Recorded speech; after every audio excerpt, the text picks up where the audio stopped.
কিয়ামতের বিভীষিকাময় মুহূর্তে যখন কোটি কোটি মাইল দূরত্বের সূর্যটা একেবারে মাথা নিকটে চলে আসবে আর এই মাটির জমিনটা তামায় পরিণত হবে, উপরে সূর্যের গরম আর নিচে তামার গরমের উত্তপ্তের কারণে মানুষের মাথা ফেটে মগজগুলা টপ টপ করে জমিনে পড়ে যাবে আর ঘামের মাঝে মানুষ শুধু কেবল হাবুডুবে খাবে।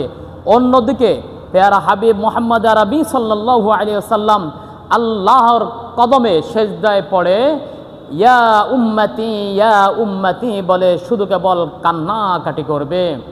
রাসূলুল্লাহ সাল্লাল্লাহু আলাইহি ওয়াসাল্লাম বলেন, কিয়ামতের সেই সময়টা এত ভীষণ বিভীষিকাময় হবে যখন মা তার সন্তানের কথা ভুলে যাবে, স্ত্রী তার স্বামীকে পরিচয় দিবে না, বাবা তার সন্তানকে পরিচয় দিবে না। সারা হাসর ময়দান শুধু কেবল পানি পানি পানি বলে চিৎকারের আওয়াজ শোনা যাবে। ঠিক সেই মুহূর্তে সারা হাসরের ময়দানের কোথাও একটু আশ্রয় নেওয়ার মতো জায়গা থাকবে না, একটু ছায়াতে আশ্রয় গ্রহণ করার মতো কোনো জায়গা থাকবে না। শুধু কেবল থাকবে একমাত্র আল্লাহ রব্বুল আলামিনের আরশের ছায়ায়।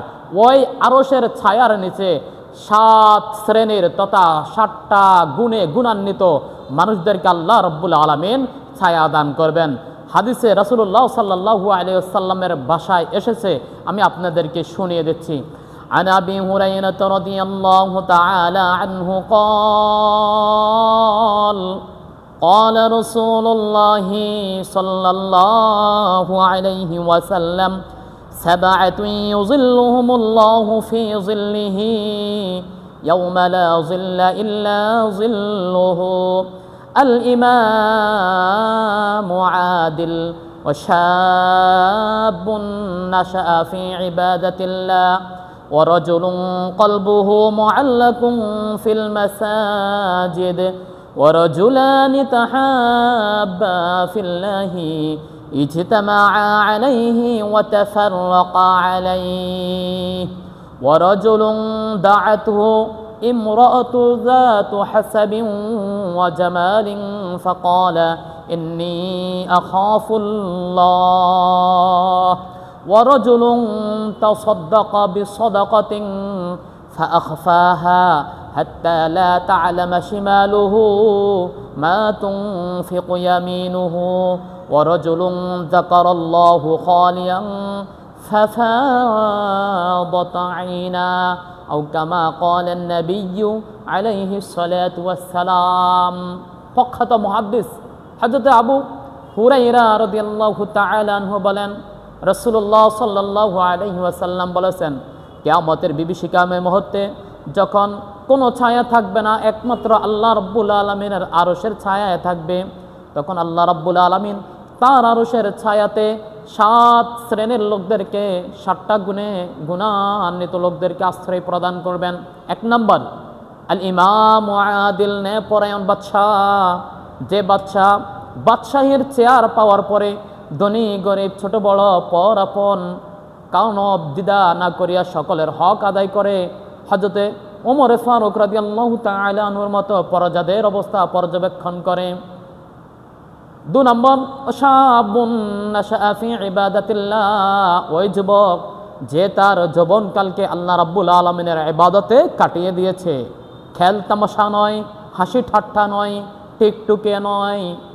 যে যুবক আল্লাহ রাব্বুল আলামিনের ইবাদতে তার যৌবনের শক্তিটাকে ব্যয় করে দিয়েছে, ওই যুবককে আল্লাহ রাব্বুল আলামিন কিয়ামতের দিন আরশের ছায়ায় আশ্রয় প্রদান করবেন।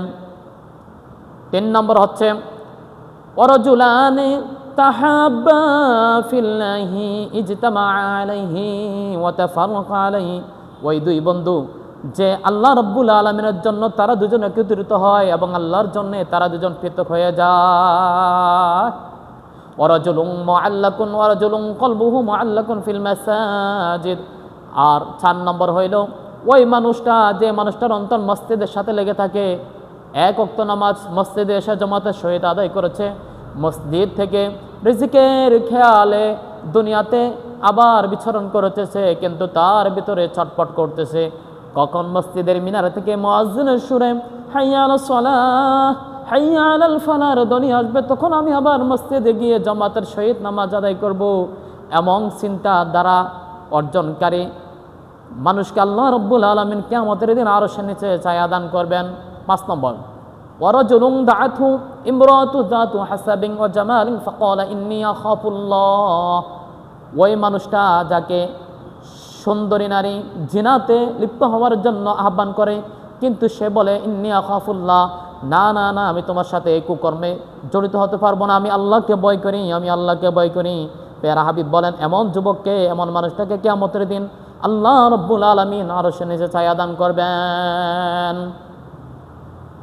6 নম্বর হচ্ছে ওয়ারাজুলুন তাসাদ্দাকা বিসাদাকাতিন ফাআখফাহা হাত্তা লা তা'লামা শিমালুহু মা তুনফিকু ইয়ামিনুহু।